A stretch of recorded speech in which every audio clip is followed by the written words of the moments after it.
జగిత్యాల పట్టణంలోని వాల్మీకి ఆవాసం సేవ భారతీ నూతన భవన ప్రారంభోత్సవ కార్యక్రమంలో పాల్గొన్నారు ఎమ్మెల్సీ జీవన్ రెడ్డి గారు, ప్రభుత్వ విప్ అడ్లూరి లక్ష్మణ్ కుమార్ గారు, పార్లమెంట్ సభ్యులు, మున్సిపల్ చైర్పర్సన్ అడవాల జ్యోతి గారు, కౌన్సిలర్ దుర్గయ్య గారు, వివిధ హోదాల్లో ఉన్న నాయకులు పాల్గొన్నారు.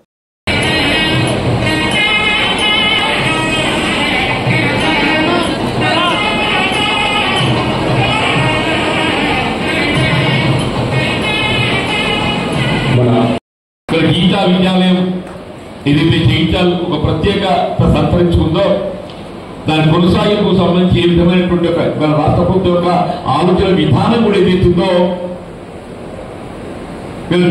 ఒక జాతీయ భావంతో నిర్వహింపబడుతున్న విద్యాలయాలను ప్రోత్సహించడం ప్రభుత్వ బాధ్యత భవిష్యత్తు చెప్పంటాను.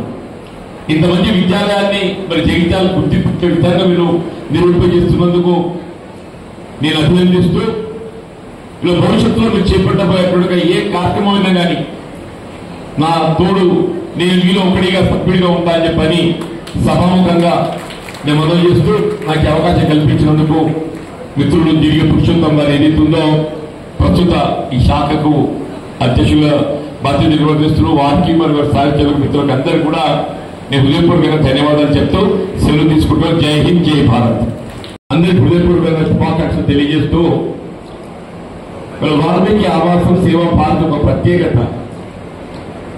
ఇది కేవలం నిరుపేద వర్గాలకు ఏదైతుందో బోధన సదుపాయం అనే కాకుండా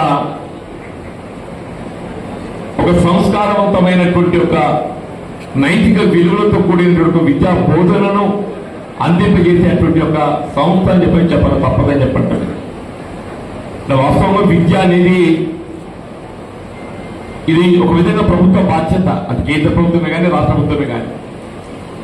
కానీ వాస్తవంగా ఇవాళ కేంద్ర రాష్ట్ర ప్రభుత్వాలు నిర్వహించాల్సిన యొక్క బాధ్యత మరి పూర్తి స్థాయిలో ప్రభుత్వ పరంగా సాధ్యం కాకపోవడంతో అనేక ప్రైవేట్ విద్యాలయాలు మరి సమాజంలో ఏర్పడుతున్న విషయం మనకు తెలియదు కాదు. అటువంటి ప్రైవేట్ విద్యాలయాలకు మరియు మన ఈ వాల్మీకి ఆవాసం లేక గీతా విద్యాలయానికి ఉన్న ఒక ప్రత్యేకతను మనం గుర్తించాలని చెప్పండి. ఒకప్పుడు గీతా విద్యాలయం అంటే జగిత్యాలంటేనే గీతా విద్యాలయం అనే ఒక భావన కలిగి ఉంటుండే.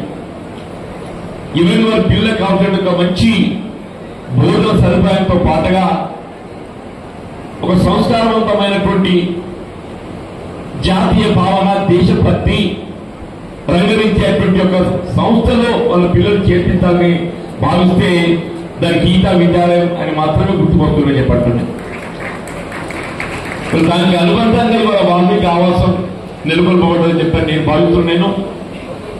మరి ఈ ప్రాంతంతో నాకు ఉన్నటువంటి అనుబంధం గత 4 దశాబ్దాలుగా ఇటు విద్యా వైద్య రంగానికి తోడ్పాటు అందించడంతో పాటుగా గీతా విద్యాలయం పురోగతి కానీ వాల్మీకి ఆవాస సేవా భారతి ఏర్పాటు చేయడంలో కానీ నాకు తోడ్పాటు ఎప్పటికీ ఉంటుందని చెప్పని ఇలాంటి సభాముఖంగా మనం చేస్తాను చెప్పండి.